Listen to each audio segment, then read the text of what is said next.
Hello guys, welcome छ फेरि पनि हाम्रो न्यू भ्लगमा होइन। आज चाहिँ हाम्रो भ्लगमा केही विशेष हुन्छ होइन। त्यो चाहिँ भन्नाले एकजना सानो बहिनीको बर्थडे थियो होइन। बहिनीलाई 12 कटेर 13 लाग्यो होइन। आज चाहिँ उसलाई थाहा पनि छैन आफ्नो बर्थडे हो भनेर होइन। हामी चाहिँ यसो सरप्राइज दिउँ भनेर दाजुभाइ टक्क यसो केक सेक लिन बजारतिर जान लाग्छौँ होइन। अब हेर्नु होला है त्यो गाइज, आज चाहिँ विशेष हुन्छ हाम्रो भ्लगमा।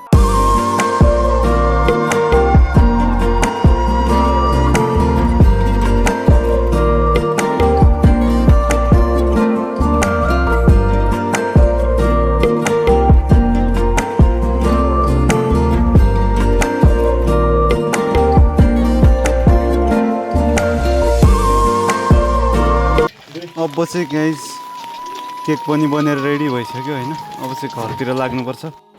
फाइनल्ली साथीहरू केक पनि लिएर आयौँ हामी दाइ भाइहरू। अब चाहिँ बहिनीलाई सरप्राइज दिनुपर्ने छ।